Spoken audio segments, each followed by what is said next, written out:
Hi, everybody.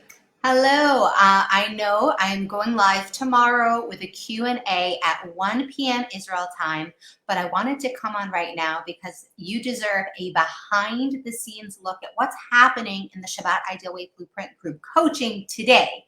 And that is our Shavuot workshop on Jewish holidays.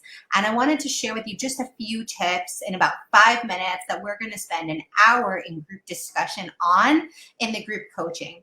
And I wanted you guys to have access to get a chance to see this and to get a few tips that are going to help empower you to ask really great questions for tomorrow's Q&A right here at 1 p.m.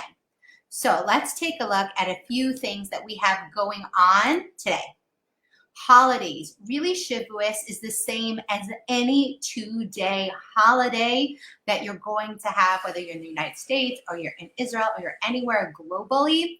We're always having Shabbos really close to these holidays, and we want to check in with the same things. So while I love to do special events around each holiday, this week, we're really focusing on a blueprint that you can apply to all your holidays.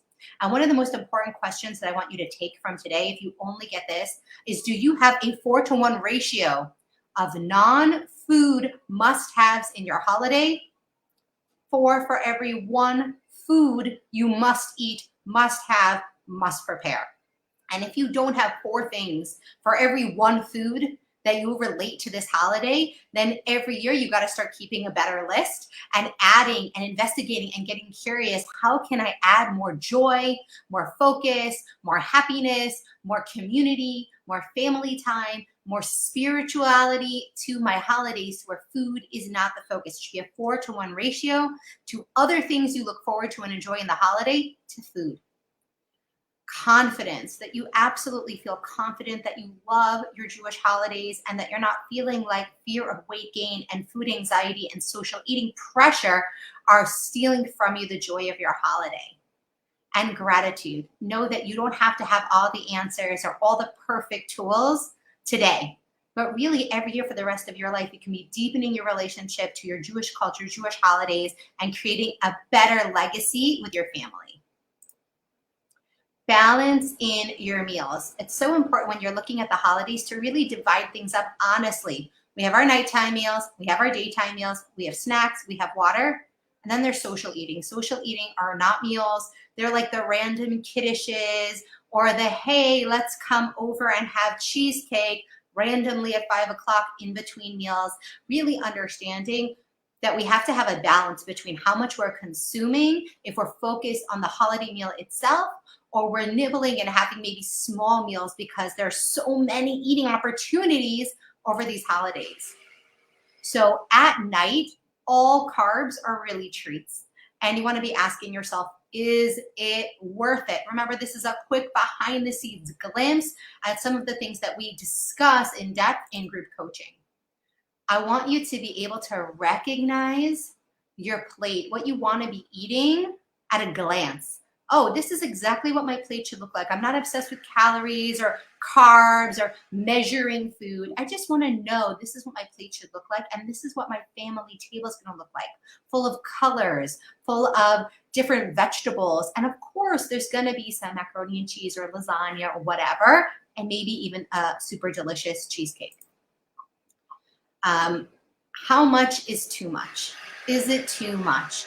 It's so important to be checking in with your mental state when you're going into these meals. And you also really want to be checking in with how much can my body actually use and what am I welcoming as storage? Because if I'm overeating, I have to be okay with that and understand that I'm okay that the scale is going to be up after this pod. I actually welcome it because I enjoy consuming more than I need over a holiday, and I'm okay with it. I'm not upset about it. I just accept it and I welcome it. If you're not there, then we really want to check in with how much do I need and is this too much?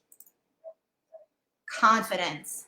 It's so important that you eat with confidence, that you feel like you're unstoppable, that you're supported, that you choose when you want to have your dessert, that you say yes to your favorite foods and you're not saying no to yourself all your time.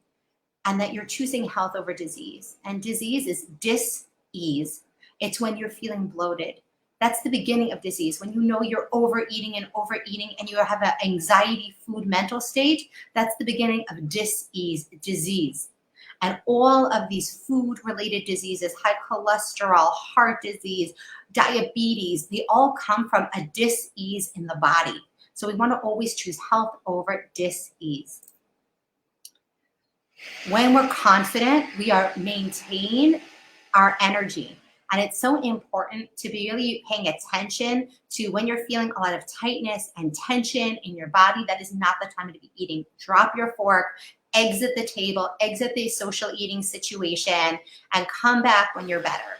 Because we know that we make a plan that is a straight line, but life does not look like that. And so if we are not in a good mental and emotional state, no matter what plan we have of what we're going to eat, it won't matter. So our mental and emotional state comes first. Confidence. I want to eat this. This is worth it paying attention to. I don't want to be distracted while I'm eating. I'm so grateful. I don't need to deserve this. I don't have to earn my food. I'm worthy and I should be enjoying it. And this is what God wants for me. Abundance mindset. Gratitude and appreciation, that you should feel more at ease around food and really healing that relationship. That you're really grateful that you do understand that there's a difference in your body between eating at night and eating during the day. That weight gain can be a choice for a day and you can be okay with it. And that you can recognize what a healthy plate looks like at a glance. I want you to understand that success takes time and effort. And I know this is a picture of me at going into Passover in 2016, and this is me in 2021 going into Passover. And this is a long period of time to keep working on yourself. But I have the rest of my life to live in this body and keep deepening my spiritual connection to my Jewish holidays every single Shabbos.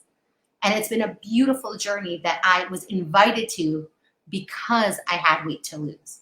And so when you have weight to lose, it is not a punishment to go on this journey. It's really an invitation to deepen your relationship to food, to heal old wounds, and to have an incredible, abundant, and blessed Shavuot. It is so important to feel like your food is delicious, that you're proud of your choices, and that you're setting an example for the people you love. Food is not the experience. It's really just a part of the experience of living. Thank you so much for joining me for this quick behind the scenes look at what we cover in the Shabbat Ideal Weight Blueprint Group Coaching. Right now we are full, but our next group will be opening in about 7 weeks. So be in touch with me if you want to be on the waiting list for that. I love you. Have an amazing holiday. And I hope this was helpful and inspires some questions for you to ask for tomorrow's Q&A.